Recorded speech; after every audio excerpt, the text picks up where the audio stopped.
Você já se pegou lendo o Salmo 23 e pensando que bonito, mas será que isso é real para mim hoje? A verdade é que, por trás de cada versículo, existe um convite prático e profundo para quem está cansado, sobrecarregado e tentando encontrar direção em meio ao caos. Esse salmo não é só poesia, é um mapa para atravessar os dias bons, os vales escuros e os momentos de silêncio, com fé e confiança em um pastor que não abandona. Vivemos em uma geração que corre sem parar, mas tropeça na alma. Gente que tem de tudo menos descanso. E o pior, muitos acham que Deus está distante, quando na verdade Ele está mais presente do que nunca, só que em silêncio, agindo nos bastidores. Talvez você esteja lutando para sentir essa presença, esperando uma grande resposta divina, quando na verdade o consolo já chegou, só que disfarçado de quietude. Neste conteúdo, a gente vai além do superficial. Vamos destrinchar cada verso do Salmo 23 como um guia para a vida real. Aqui, você vai entender que nada me faltará não é sobre luxo, mas sobre não viver em falta. Vai descobrir que o vale não é o fim, e que até mesmo a correção tem sabor de cuidado. Há consolo, direção, propósito e provisão divina esperando por você, mas só se você estiver disposto a caminhar com o pastor. Se você já orou pedindo respostas, se cansou de andar no escuro e está precisando de motivação cristã de verdade, fique comigo até o fim. Porque, sim, este salmo ainda transforma vidas. E pode transformar a sua. É impressionante pensar que o Deus que criou galáxias, que sustenta tudo com sua palavra, escolheu se revelar como pastor. Não como um rei distante, mas como alguém que caminha ao lado, atento a cada detalhe da nossa vida.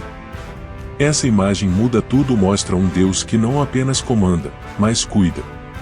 A presença de Deus nesse papel pessoal traz consolo e segurança. Afinal, quem tem um pastor assim não está à mercê do acaso. Quando o salmista diz "O Senhor é o meu pastor", ele está afirmando uma relação íntima e exclusiva. Não é um pastor qualquer, mas meu pastor. Essa posse carrega implicações profundas. Deus se importa com você individualmente, não apenas como parte de uma multidão. Isso traz descanso espiritual, porque sabemos que não somos só mais um número. A alma encontra quietude ao saber que há cuidado pessoal envolvido em cada passo. Em tempos em que a solidão virou epidemia, essa revelação de Deus como pastor é uma resposta direta. Mesmo cercados de gente, muitos vivem um vazio existencial por falta de direção e presença. Mas o pastor não falha em estar presente. Ele guia, sim, mas também para escuta, cura feridas. E quando a alma está inquieta, ele sabe exatamente como acalmar e renovar. Sabe quando tudo parece fora do controle? Quando a agenda não para, a mente não desliga e a alma vive em exaustão. Nessas horas, lembrar que Deus é pastor muda a perspectiva. Ele não é só o que orienta, é o que dá ritmo. Às vezes, desacelera a marcha só para nos fazer respirar. Porque o propósito dele não é nos esgotar, mas nos moldar com amor e direção. E não pense que ser guiado por Deus é sempre sobre conforto. Às vezes o cuidado dele vem em forma de redirecionamento firme. Como um pastor que puxa com o cajado, ele nos livra de caminhos de morte disfarçados de boas ideias. Isso é fé na prática, confiar mesmo quando não entendemos o motivo da curva. Porque o pastor vê além do que os olhos enxergam. Por isso, se você está buscando consolo, provisão divina ou um senso renovado de propósito, comece aqui reconhecendo Deus como seu pastor. Essa decisão muda tudo. Traz segurança até nos vales escuros, fortalece a fé quando a lógica falha. E é nessa intimidade que começamos a entender que o cuidado dele não falha e que a motivação cristã começa com uma simples entrega: guia-me, Senhor. Dizer "nada me faltará" no mundo de hoje quase soa como utopia, né? Somos bombardeados o tempo todo com mensagens de escassez, de que precisamos de mais, ser mais, ter mais. Mas o Salmo 23 nos convida a enxergar contentamento por outro ângulo. Não é sobre ter tudo o que queremos, mas sobre confiar que temos o que precisamos. É um chamado à satisfação espiritual, e isso vem de dentro, não de fora. Esse tipo de contentamento é revolucionário porque nasce da provisão divina. Deus não promete luxo, mas promete cuidado. Ele sabe exatamente do que a gente precisa antes mesmo de pedirmos. Isso não significa ausência de lutas, mas presença constante de socorro. E quando aprendemos a confiar nesse cuidado, a ansiedade perde força. É uma fé que nos ensina a descansar mesmo quando a conta não fecha. Talvez você já tenha experimentado isso, orou por algo, não recebeu, mas com o tempo percebeu que o não foi proteção. A provisão divina não está limitada ao nosso entendimento momentâneo. Deus vê o que a gente não vê, e isso muda a forma como lidamos com a espera. A confiança cresce quando a alma entende que o pastor supre mesmo quando a resposta vem de um jeito inesperado. Isso é maturidade espiritual. O mundo prega que felicidade vem do que se conquista, mas o Salmo 23 mostra que a verdadeira satisfação vem do que já foi providenciado. Isso tira um peso enorme das nossas costas. Você não precisa correr como se estivesse sozinho. Há uma mesa preparada, há um cálice que transborda, e tudo isso revela um Deus interessado no nosso bem-estar. A alma sossega quando se apoia nessa verdade. Agora, sejamos sinceros, viver esse contentamento exige treino diário. Comece agradecendo pelo básico: saúde, alimento, oportunidades. Pratique gratidão mesmo nos dias nublados. Leia textos como Filipenses 4 e reflita sobre o que é viver contente em toda e qualquer situação. Não se trata de se conformar com pouco, mas de confiar que Deus sabe a medida certa. E isso transforma a forma como vivemos. Nada me faltará não é um slogan bonito para decorar caderno, é uma declaração de fé. É dizer: Senhor, eu confio no teu cuidado, mesmo quando não entendo o processo. E, com o tempo, essa confiança gera descanso espiritual e fortalece a alma renovada. Porque quem caminha com o pastor entende que a verdadeira abundância começa no espírito e transborda para o resto da vida. Ele me faz repousar em pastos verdejantes é mais do que poesia, é um chamado à pausa. Em um mundo que idolatra a produtividade, o descanso virou quase um pecado. Mas Deus, como bom pastor, entende que nossa alma precisa respirar. Às vezes Ele nos obriga a parar, não por castigo, mas por amor. O descanso espiritual é um presente divino, e não um luxo para poucos. Quantas vezes nos encontramos no limite físico, emocional e espiritual por simplesmente não parar? Há quem confunda movimento com progresso, mas correr sem direção só gera cansaço. Deus nos ensina a desacelerar para ouvir sua voz. Ele não compete com o barulho, ele fala na quietude. E é nesse silêncio que a alma encontra consolo e direção renovada. Talvez o maior desafio do descanso seja confiar que o mundo não vai desabar se você parar um pouco. Temos essa mania de querer controlar tudo, mas Deus nos chama a soltar as rédeas. Parar é um ato de fé, um reconhecimento de que não somos autossuficientes. É dizer: Deus, eu confio que enquanto eu descanso, tu cuidas. Isso é libertador. E necessário. E esse descanso não é só físico, é emocional, mental e espiritual. É quando você para de lutar com as próprias forças e começa a depender da provisão divina. É quando, mesmo em meio a vales escuros, você sente paz por saber que não está só. Deus nos faz repousar, não quando está tudo resolvido, mas quando confiamos que Ele está no controle. Esse é o segredo da satisfação espiritual. Praticamente, isso pode significar tirar um dia para estar com Deus sem celular, sem agenda, só você, a palavra e o silêncio. Pode ser uma caminhada, um devocional, um tempo de adoração sem pressa. O que importa é o espaço que você dá para Deus restaurar sua alma. E quanto mais você pratica esse descanso, mais percebe que ele é essencial, e não opcional. O mundo vai continuar correndo, mas quem aprende a descansar no Senhor vive num ritmo diferente. Um ritmo que não esgota, que cura. Porque quem tem um pastor atento sabe que até o descanso tem propósito divino. E quando aprendemos isso, começamos a perceber que há águas tranquilas nos esperando logo adiante. Guia-me mansamente a águas tranquilas. Essa é uma das imagens mais reconfortantes do Salmo 23. Não é um rio agitado, não é uma tempestade, é um convite à suavidade. Deus sabe que a alma cansada não precisa de mais agitação, mas de quietude. E é nesse ambiente de paz que Ele nos restaura. A renovação da alma não vem na correria, mas na mansidão da presença divina. Interessante que ovelhas não bebem de águas turbulentas. Elas precisam de águas calmas para se sentirem seguras. Somos parecidos, sabia? Em meio ao caos, nosso interior grita por refúgio. E Deus, como pastor cuidadoso, não nos joga no meio da confusão. Ele nos conduz com paciência até lugares onde podemos respirar e ser renovados.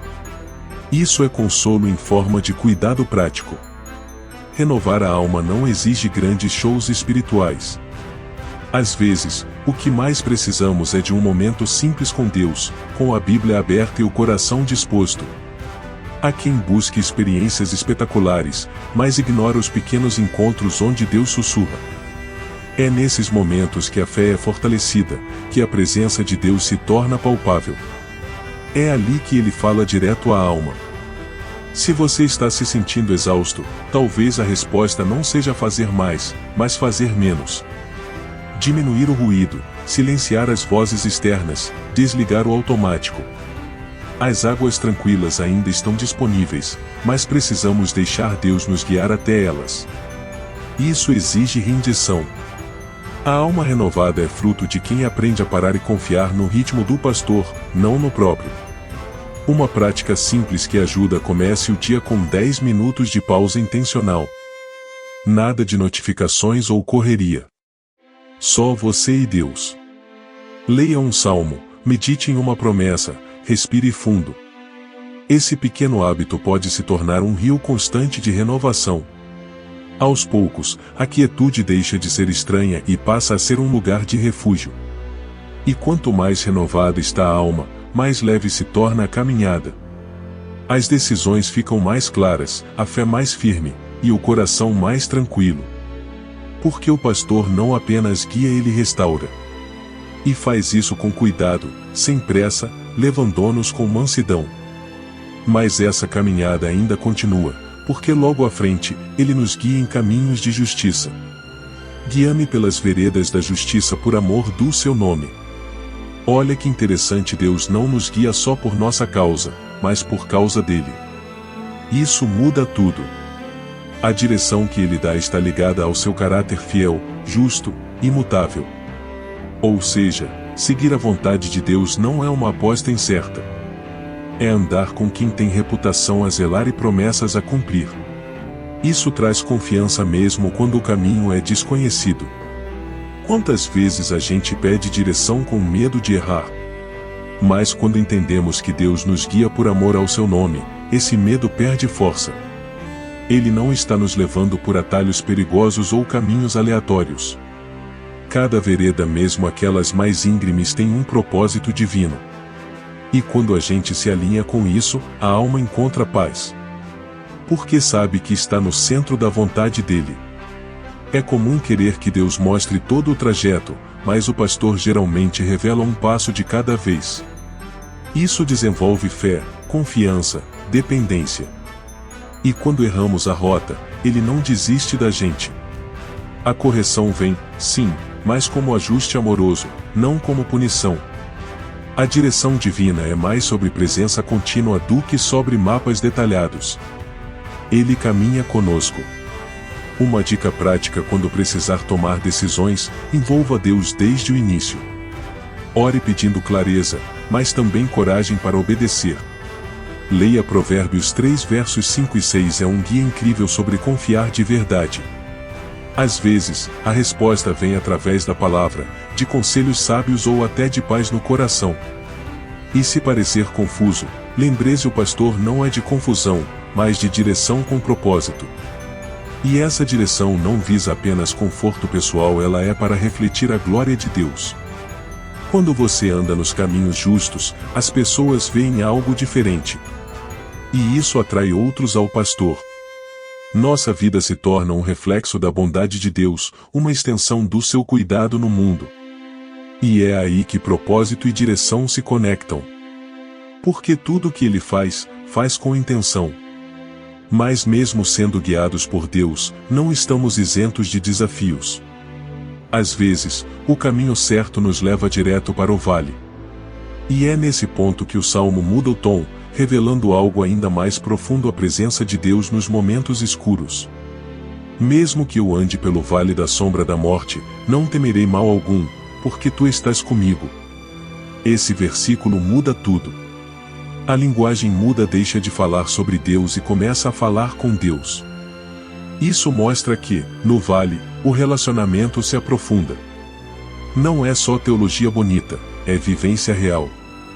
Porque nos momentos mais difíceis, a presença de Deus se torna mais palpável.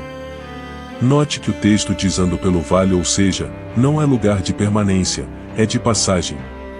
Mas enquanto atravessamos, é natural sentir medo, dor, confusão. A boa notícia: não estamos sozinhos. A presença de Deus não nos evita o vale, mas nos sustenta dentro dele. E às vezes é nesse chão escuro que a fé floresce de forma mais profunda. É ali que conhecemos o pastor de verdade. Já reparou que a sombra só existe porque há luz por perto? O vale pode parecer tenebroso, mas a sombra denuncia que Deus está ali, mesmo que você não o veja com clareza. Às vezes, ele está em silêncio, mas nunca ausente. A presença dele é o maior consolo possível. Não é promessa de ausência de dor, mas de companhia constante. E isso muda completamente nossa resistência emocional. A verdade é que ninguém escolhe passar pelo vale. Ele chega, inesperado, duro, sem manual. Mas Deus não desperdiça dor. Cada passo ali tem um propósito. Talvez seja crescimento, talvez cura, talvez preparo para algo maior. O importante é lembrar: o pastor não nos leva aonde ele não pode nos sustentar. E é justamente nessa confiança que a alma se renova, mesmo quando o corpo fraqueja. Quer saber como atravessar o vale com fé? Não se isole. Compartilhe com alguém de confiança, leia os salmos em voz alta, ore mesmo sem vontade. Isso reaquece o coração. Lembre-se de momentos anteriores em que Deus foi fiel. Ele continua sendo o mesmo. E quando a voz dele parece longe, se apoie na certeza da sua presença. Porque, no fim das contas, é isso que nos mantém firmes. E enquanto atravessamos o vale, algo poderoso acontece: começamos a reconhecer o valor da vara e do cajado, os instrumentos de correção e proteção de Deus. E é exatamente sobre isso que falaremos no próximo ponto. Teu cajado e tua vara me consolam. Esse trecho costuma surpreender. Como assim ser corrigido pode trazer consolo? Mas é exatamente isso. A vara e o cajado não são símbolos de castigo, mas de cuidado. Eles representam a forma como Deus nos protege de nós mesmos, das escolhas erradas, dos caminhos perigosos, dos atalhos que parecem bons, mas levam à destruição. O cajado era usado para puxar a ovelha de volta ao caminho. A vara, para afastar os predadores. Ambas são ferramentas do pastor em ação, firmes, sim, mas sempre com propósito. Às vezes, o puxão que sentimos é a mão de Deus nos salvando de algo que não conseguimos enxergar. A correção dói. Claro. Mas a ausência dela nos deixaria vulneráveis. Por isso, ela é um ato de amor. Sabe aquela situação que te frustrou, aquela porta fechada que você não entendeu? Pode ter sido a vara de Deus em ação. Às vezes ele nos impede de seguir por onde queremos porque lá na frente há algo que nos destruiria. O problema é que nossa visão é limitada, e a dele é eterna. Quando compreendemos isso, até os nãos ganham outro sabor, o do cuidado divino. É importante também lembrar que a correção de Deus nunca vem com condenação. Ela vem com direção. Deus não aponta o erro para te envergonhar, mas para te alinhar com o propósito divino. Ele quer formar Cristo em nós. E isso exige podas, ajustes, recomeços. mas cada toque do pastor é calculado com amor. E é nesse toque que a fé é lapidada e a alma, renovada. Quer um conselho prático? Quando sentir que está sendo confrontado por Deus, não fuja, escute. Pergunte: Senhor, o que o Senhor quer me ensinar com isso? Anote, ore, converse com alguém maduro na fé. A correção dói, sim, mas cura. É como uma cirurgia incômoda, mas necessária. E o resultado é sempre vida plena, com mais fé, mais confiança e mais clareza de propósito. E, depois de sermos corrigidos e alinhados, Deus não nos deixa apenas de pé. Ele nos honra. Prepara uma mesa diante dos inimigos, nos mostra que mesmo após o vale, ainda há festa. E é exatamente isso que veremos no próximo ponto. Preparas uma mesa perante mim na presença dos meus inimigos. Essa imagem é poderosa. Deus não apenas nos protege, Ele nos honra. Em vez de nos esconder dos conflitos, Ele nos convida a sentar e comer. Bem diante daqueles que torciam pela nossa queda. Não é sobre arrogância, é sobre provisão divina no meio da pressão. É consolo com sabor de vitória espiritual. Interessante como Deus não remove os inimigos primeiro. Ele prepara a mesa na presença deles. Isso mostra que nossa paz não depende das circunstâncias mudarem, mas da presença de Deus no meio delas. Ele nos alimenta quando o ambiente é hostil. Isso é descanso espiritual em nível avançado, estar cercado por oposição, mas em paz, firme, com a alma renovada. Às vezes, a mesa é um novo emprego depois de um período de portas fechadas. Outras vezes, é a restauração emocional após uma traição. Pode ser até aquela tranquilidade inexplicável em meio a um tratamento médico.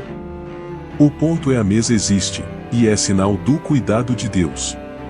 Ele não apenas cuida, Ele exalta, Ele nos fortalece diante do que tentou nos destruir.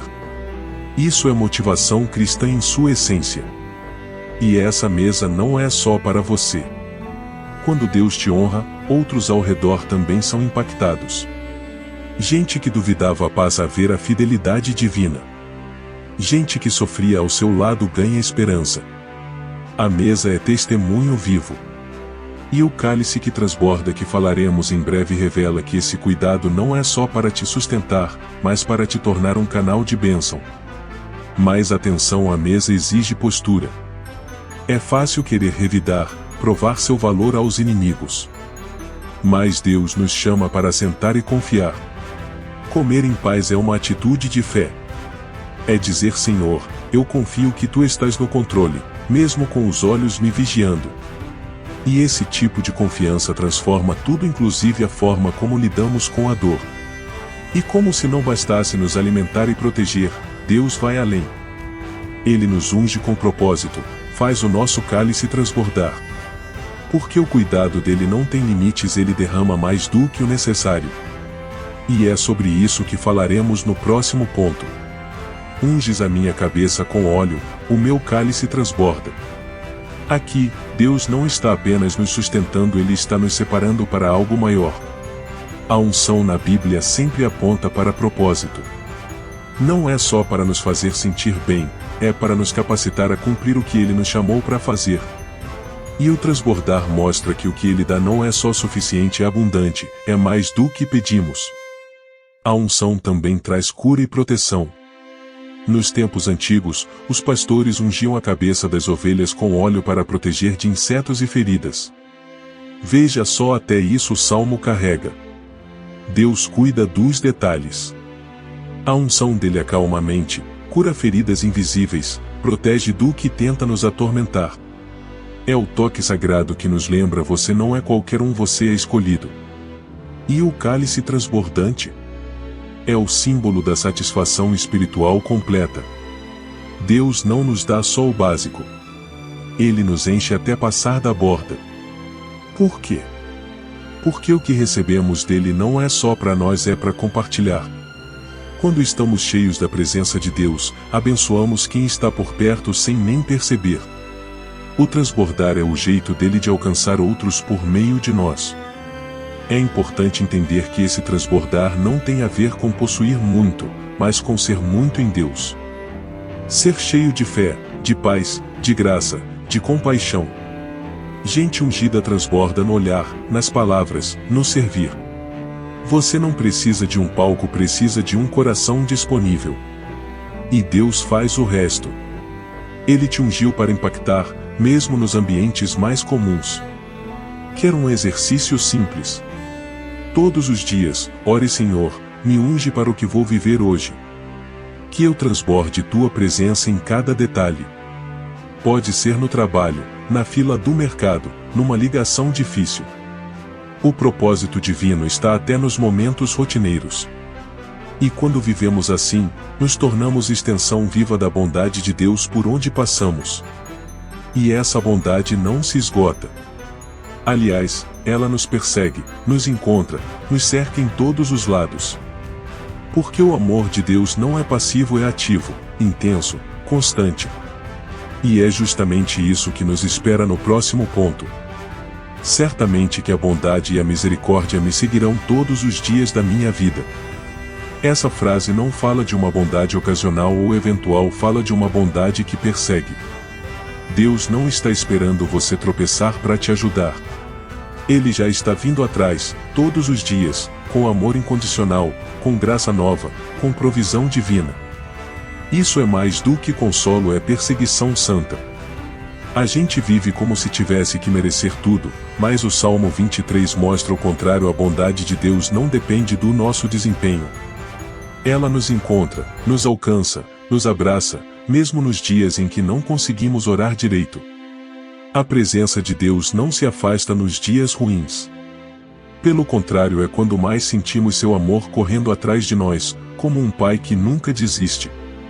E essa bondade não é genérica, ela é personalizada. Deus sabe o que você precisa hoje. Sabe o que vai te renovar, o que vai te fortalecer, o que vai te manter de pé. Às vezes é uma resposta na palavra, um abraço inesperado, uma mensagem no momento certo. É Ele dizendo: ei, eu ainda estou aqui.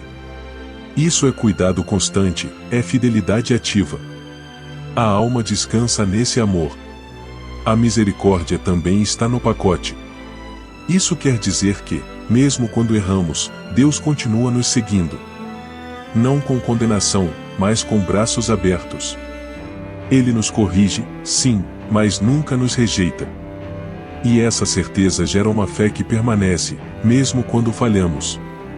Porque o amor de Deus não se baseia no nosso histórico, mas no caráter dele que é imutável. Quer tornar isso mais real no dia a dia? Comece a anotar pequenos sinais da bondade de Deus. Um livramento, uma oração respondida, até um momento de paz no meio do caos. Isso treina os olhos da fé. Logo você percebe a bondade dele não falha. E mais, ela está te cercando, indo à sua frente, te cobrindo por trás. É o próprio pastor, cuidando de cada detalhe. E é assim que o Salmo 23 termina, com uma promessa eterna. Porque essa bondade não acaba aqui, ela continua pela eternidade. E habitarei na casa do Senhor para sempre.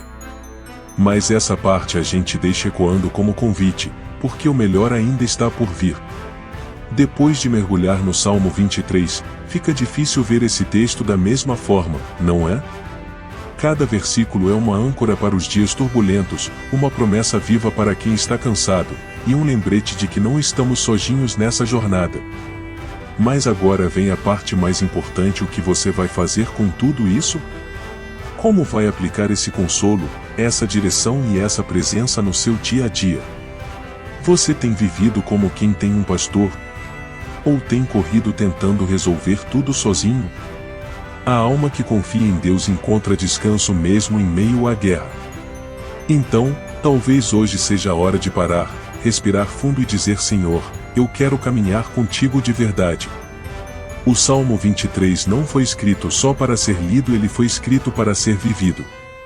E viver isso muda tudo.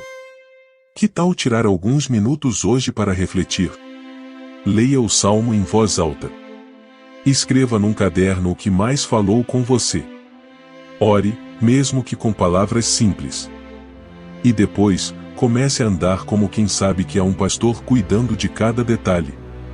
Porque a fé cresce na prática, no passo a passo, na entrega diária. E se esse conteúdo tocou seu coração de alguma forma, não guarde só para você. Compartilhe com alguém que esteja precisando de consolo ou direção.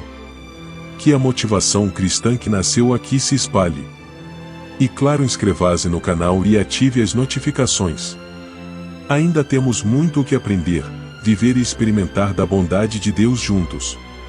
Afinal, a jornada continua. E com o pastor ao nosso lado, podemos enfrentar qualquer vale e celebrar em qualquer mesa.